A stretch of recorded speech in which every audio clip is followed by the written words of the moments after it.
अभी आज़ादी के लिए हम कूदे हैं। हम अंबानी के ना एयरपोर्ट चलने देंगे, ना अंबानी की ट्रेनें चलने देंगे, और ना ही अंबानी को इस देश में रुकने देंगे। अंबानी का देश नहीं है। जो लग रहा है जो सरकार है ना, ये पाकिस्तान से आई हुई है, जो चाइना से आई हुई है। हमारे यहाँ तो हम सब भारतवासी हैं, हमारे को इनके ऊपर शक होता है कि ये कहाँ से आए, कहीं दूसरी कंट्री के तो नहीं है जो हमारी बात नहीं मानते। हमारे को शक पर सरकार है, सरकार पर शक है। अंबानी का देश है, ये अंबानी का देश बन चुका है, ये गुलाम हो चुका है। अभी गुलामी की जंजीरें हमारे को दोबारा काटनी पड़ेगी। हमारे को पता है मोदी जी प्रधानमंत्री नहीं है, अंबानी प्रधानमंत्री है।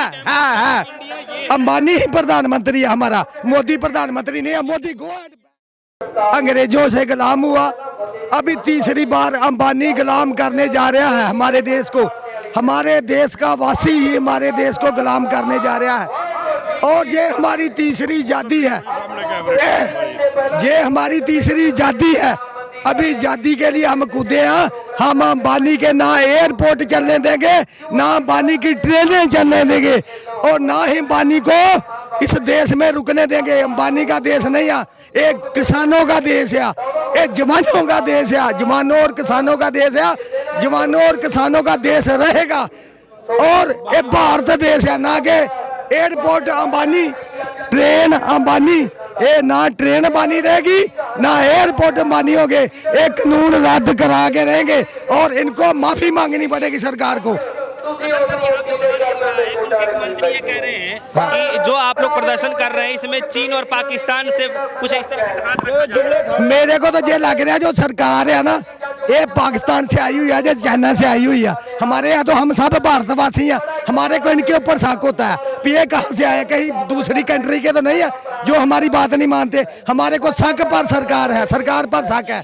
बंदे आए आ तो अरेस्ट क्यों नहीं करते? इंडियन इंटेलिजेंस इतनी कमजोर है कि पाकिस्तान और चाइना तो बंदे इधर आके और अरेस्ट नहीं कर सकते। साडे फौजी भरा, साडे पुलिस वाले ਤੁਹਾਡੇ सामने बैठ के लंगर ਸਾਡੇ ਨਾਲ ਛਕਦੇ ਆ। ਹਾਂਜੀ, इंडियन इंटेलिजेंस किस बिहाफ ਤੇ ਇਹ ਚੀਜ਼ ਬੋਲਦੀ ਪਈ ਹੈ ਕਿ ਚਾਈਨੀਜ਼ ਪਾਕਿस्तानी ਇੱਥੇ ਆ ਕੇ ਬੰਦਿਆਂ ਦੇ ਅੰਦਰ ਮਿਕਸ ਹੈ। ਮੋਦੀ ਨੂੰ ਇਹ ਚੀਜ਼ ਸਮਝਣੀ ਪੈਣੀ ਆ। 6 ਸਾਲ ਤੋਂ ਕਿਸਾਨ ਹੱਕ ਦੀ ਗੱਲ, ਕਿਸਾਨ ਹੱਕ ਦੀ ਗੱਲ, ਮਨ ਕੀ ਬਾਤ, ਪਰ ਹੁਣ ਮਨ ਕੀ ਬਾਤ ਨਹੀਂ, ਹੁਣ ਕੰਮ ਦੀ ਬਾਤ ਹੋਣੀ ਹੈ। ਮਨ ਕੀ ਬਾਤ ਨਹੀਂ, ਕੰਮ ਦੀ ਗੱਲ ਹੋਣੀ ਹੈ ਹੁਣ। ਔਰ ਇਹ ਚੀਜ਼ ਸਾਡੇ ਸਾਰੇ ਹਿੰਦੁਸਤਾਨ ਦਾ ਮੀਡੀਆ, ਗੋਦੀ ਮੀਡੀਆ ਦੀ ਨਹੀਂ ਗੱਲ ਕਰਦਾ, ਸਾਰੇ ਹਿੰਦੁਸਤਾਨ ਦਾ ਮੀਡੀਆ ਜੋ ਸੱਚ ਦਿਖਾਉਂਦਾ ਪਿਆ ਤੁਹਾਡੇ ਵਰਗੇ ਭਰਾ, ਇਹ ਚੀਜ਼ ਮੋਦੀ ਦੇ ਕੰਨਾਂ ਤੱਕ ਗੱਲ ਪੈ ਆਲਰੇਡੀ ਚੁੱਕੀ ਹੈ ਕਿ ਹੁਣ ਆਪਾਂ ਇਸ ਚੀਜ਼ ਤੋਂ बहुत निकल बाहर चुके हैं। इसमें खालिस्तान की आवाज उठ रही है, चाहे तमाम तरीके के बयान दे करके आप लोगों को मतलब बदनाम किया जा रहा है, क्या कहना चाहेंगे? सर, पहले आपने बोला सरकार बोल रही है इसमें पाकिस्तानी और चाइनीज आए हुए हैं, तो सरकार उनको पकड़ के अंदर क्यों नहीं करती? अगर पाकिस्तानी और चाइनीज दिल्ली में आए बैठे हुए तो सरकार कहाँ है? सरकार क्यों नहीं पकड़ती उनको? जो खालिस्तानी है उनको क्यों नहीं पकड़ती? उनसे वार्ता क्यों कर रही है? इसका मतलब है सरकार पाकिस्तान से वार्ता कर रही है, सरकार चाइनीज से वार्ता कर रही है। सरकार की सिक्योरिटी कहाँ है? सरकार की इंटेलिजेंसी कहाँ है? अगर दिल्ली के पूरे सभी बॉर्डरों पे पाकिस्तानी और चाइनीज बैठे हैं तो ये सरकार की नाकामी है। ये सरकार ने बुलाए हुए हैं, पाकिस्तानी और चाइनीज सरकार ने बुलाए हुए हैं। सरकार के सुरक्षा मंत्री को, गृह मंत्री को इस्तीफा देना चाहिए, प्रधानमंत्री नरेंद्र मोदी को इस्तीफा देना चाहिए। उनसे वार्ता क्यों बुला रही है? उन पाकिस्तानी चाइनीज को अपने घर पे बुला रही है। अमित शाह ने अपने घर पे न्योता दिया, तोमर जी ने अपने घर पे न्योता। इस पाकिस्तानी और चाइनीज से सरकार वार्ता कर रही है, दिल्ली में बुलाकर कर रही है, तो इसको सरकार को जवाब देना चाहिए, जहां इनको पकड़ के अंदर करना चाहिए। अच्छा, एक सवाल यहाँ पे भी है, कह रहे हैं कि अमित शाह जी कह रहे हैं कि काफी भारी समर्थन मिल रहा है किसानों की तरफ से बिल के लिए। क्या वाकई में सच्चाई है इन बातों? सर, 2-2.5 महीने से पंजाब में धरनों पे बैठे हुए हैं किसान, और 15 दिन से यहाँ बैठे हुए हैं। 3 महीने से सरकार धरनों पे बैठे हुए हैं, सरकार हर जगह पे फेल है। सर, जो सरकार है वो बेईमान है, बदनीत है, वो बात नहीं करना चाहती, उसके पास कोई जवाब नहीं है, उसके पास कोई जस्टिफिकेशन नहीं है, वो 100% झूठ पे चल रही है सरकार। और सरकार नाम की हिंदुस्तान में आज कोई चीज नहीं है। इतना जानमानस कभी भी सड़कों पे नहीं उतरा, आज़ादी के इतिहास से पहले उतरा होगा, आज़ादी के इतिहास के बाद इतना जानमानस कभी भी सड़कों पे नहीं उतरा। एक बात बताइए कि संशोधित करने के लिए सरकार तैयार है, तो क्या आप लोग इससे मान जाएंगे? अगर संशोधन करने के लिए तैयार है, इसका मतलब बिल गलत है।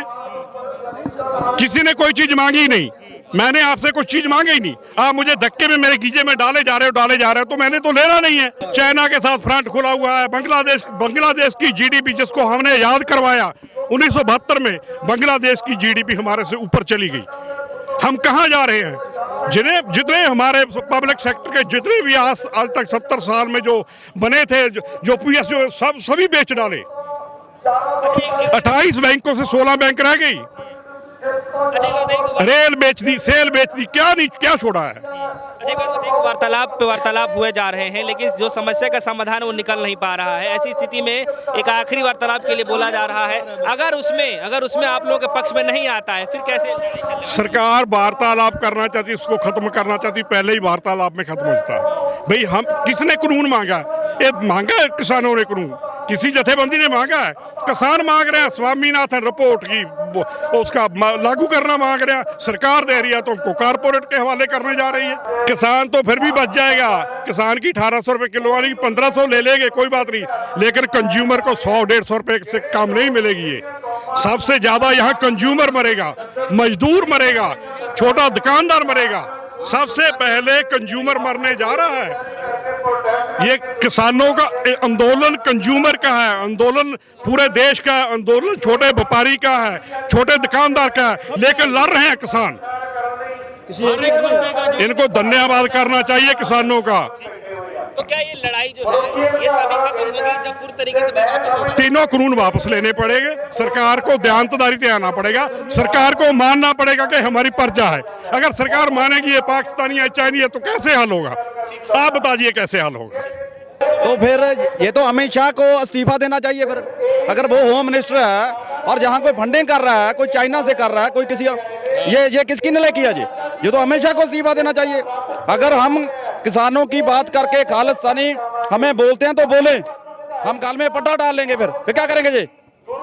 ये मैं बोल रहा हूँ, इस बिलों से सबसे बड़ा नुकसान हमारे गरीब तबके के हैं, जो SC OBC, वो अभी 17-18 रुपए की जो कन खरीद रहे हैं, वो 50, 60 रुपए में उनको मिलेगी। हम बाद में मरेंगे, पहले वो मरेंगे। ये आप लोग की जो संघर्ष आप लोग जो कर रहे हैं, ये संघर्ष कब तक जारी रहेगा? जब तक सरकार झुकेगी नहीं, तब तक ये संघर्ष जारी रहेगा। हमारे पंजाब में कहावत है, अब जब टांडिया वाली रहेगी, जब पांडिया वाली रहेगी, जब ये सरकार रहेगी, जब हम रहेंगे। ये आर पार जाकी लड़ाई होगी अभी।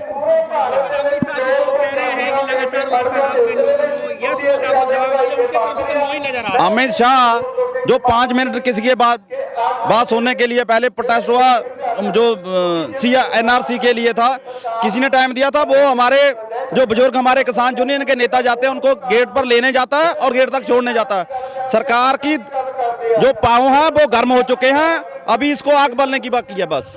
अगर ऐसे ही चलता रहा, आप देखोगे 10 दिन में 20 दिन हरियाणा की सरकार गिरने की कगार में आ गई है, इनका नंबर लग जाएगा। एक हरियाणा का, इसको खट्टर को भी बता देंगे ना, जो हमारे रुकावटें पैदा की थी ना उसने, अभी उसकी सरकार को आप देखोगे आगे, अगर ना करेंगे ये सरकार भी जाएगी इसकी, और आगे इसका नंबर लगेगा मोदी सरकार का। एक सवाल यहाँ पे ये भी उठ रहा है कि जब किसान वार्तालाप करने जा रहे हैं तो बैठाने के बाद वो कहते हैं कि हाई कमान से बात की जा रही है। अरे जब इतने बड़े गृह मंत्री बैठे हुए हैं और बड़े नेता बैठे, तो हाई कमान और कौन है? देखो, ये किसान प्रोटेस्ट को डिरेल करने के लिए ये टैक्टिक्स होते हैं सरकार के। ये हमारे जो किसान यूनियन के लीडर, उन्होंने सब कुछ देखा हुआ है। ये जितना जोर लगाना चाहते हैं लगा लें, ये ना तो संघर्ष टस से मस नहीं होगा, और सरकार को पता लग जाएगा आने वाले दिनों में कि ये प्रोटेस्ट। मोदी सरकार को 7 साल हो गए, कब आया पंजाब के किसान दिल्ली, कब आया हरियाणा का किसान दिल्ली? अगर हमारे को पीड़ा है, हमारे दुख है, तभी आए ना, तो तब तक नहीं जाएंगे। हम फैसला कर आ चुके हैं, भी जिंदा नहीं जाएंगे। अगर ये कानून नहीं ना हमारे हक में हुए तो हम ऐसे नहीं जाएंगे। मोदी शाह का हाईकमान अडानी अंबानी है, ठीक है? मोदी शाह का हाईकमान यही है, होरों का कोई हाईकमान नहीं है किसी का। एक बात मैं आम पब्लिक को बोलना चाहता हूँ, जो रिलायंस का प्रोडक्ट है, जो भी जियो का है, जो रिलायंस के मॉल हैं, जो जितने भी इसमें जो भी एसेंशियल गुड्स हैं, मैं आम जनता को बेनती है, इनका बॉयकॉट करो। जब तक इनका बॉयकॉट यही सरकार चलाते हैं, ये बिल भी यही लेकर आए, ये मोदी शाह नहीं लेकर आए, ये यही लोग लेकर आए हैं खेती सेक्टर में अपनी इन्वेस्टमेंट करने के लिए। जो अमेरिका कनाडा का फ्लॉप मॉडल है, जो वो यहाँ लागू कर रहे हैं, ये इनका बॉयकॉट करना चाहिए आम जनता को। हम तो कर ही रहे हैं, हम आम जनता को भी अपील करते हैं कि इनका बॉयकॉट करो, तब सरकार की आंखें खुलेंगी जब इनको घाटा पड़ेगा। ये चीज खुद नरेंद्र तोमर के मुंह से भी निकली है मीटिंग के अंदर, साढ़े आगुओं से पता लगा है कि उन्होंने बोला कि कल को अंडानी बानी फिर वापस आके बोलेंगे कि बिल कर दो, फिर कितने जाऊंगा किसान। नहीं है, अंबानी का देश है ये, अंबानी का देश बन चुका है, ये गुलाम हो चुका है। अभी गुलामी की जंजीरें हमारे को दोबारा काटनी पड़ेगी। हमारे को पता है मोदी जी प्रधानमंत्री नहीं है, अंबानी प्रधानमंत्री है। अंबानी ही प्रधानमंत्री है हमारा, मोदी प्रधानमंत्री नहीं है। Modi go and back.